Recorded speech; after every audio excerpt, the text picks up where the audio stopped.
Hi, Service Alternatives, and happy Friday. It sounds like many of you ended up having a really nice Thanksgiving, even during these very strange times. Our King and Pierce County Adult Services clients ended up having a pretty great experience.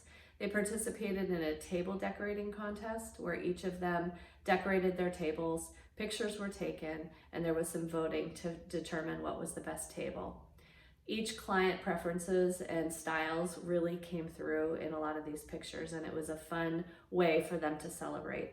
They also enjoyed their dinner through Zoom, and they also did a number of games, and staff report that the smiles on their faces were just pretty great. I hope all of you found ways to enjoy your holiday in such a meaningful way.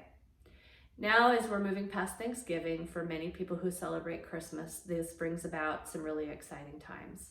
For us who provide a number of services to kids, if you can imagine, much of Christmas for kids involves gift giving and gift receiving, and we have to sometimes get creative with how that happens. Many of the kids in Service Alternative Services really benefit from a variety of community supports, and I want to share a couple of those examples. There's a group called Town Square Media in the Tri-Cities who has a toy trolley that they are going to be bringing by the Tri-Cities office very soon here. The trolley will have gifts for all the kids that are in our Tri-Cities program, and there are enough gifts to be shared with kids that are in other programs. There's also a local church that has supported the kids with gifts for the last several years, and they'll be continuing to provide that level of support. It's just such a special time for kids, and there are lots of things that we have to do in pretty creative ways to make that experience as special as it can be for each of them. And I'm really appreciative of all the groups that we have supporting kids throughout the state. I talk a lot about foster care outcomes, and it's something that we want to call attention to. With kids, what we're working toward is supporting kids to get to permanency. And that journey is not always an easy one. And I want to use this opportunity to do a little bit of education about what it means. So there's foster care and there's therapeutic foster care. We do mostly therapeutic foster care here at Service Alternatives. And what that means is that the families that are providing support are highly skilled. It means that we have case management services that we provide. We provide in-home supports to many families. We provide respite.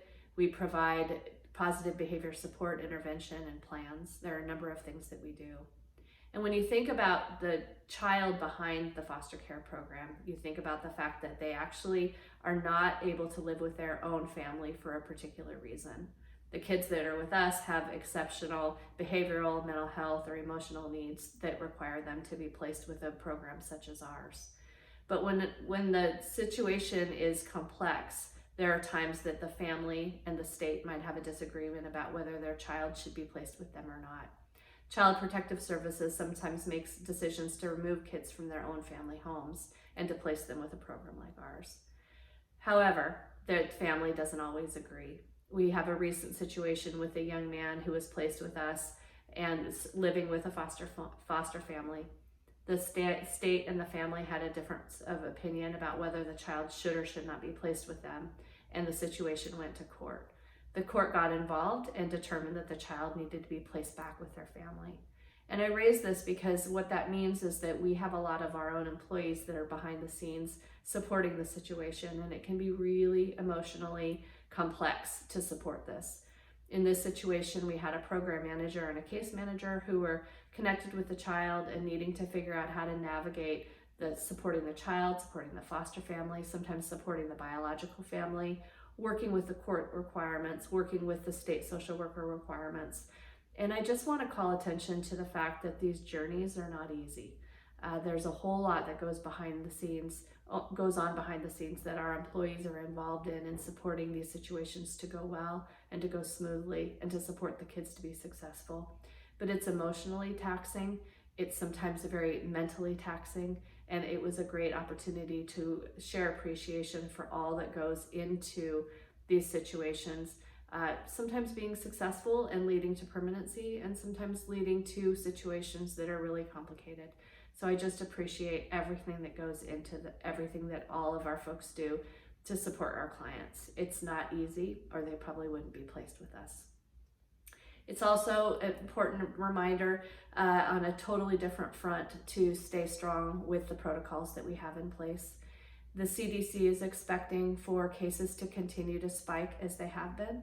They're expecting for December through February at this point to be the worst that we've seen. What we are seeing at Service Alternatives is that when we are following our protocols 100%, they are working. So please stay strong, be creative with your mask, have fun with your masks, keep cleaning, keep those surfaces clean.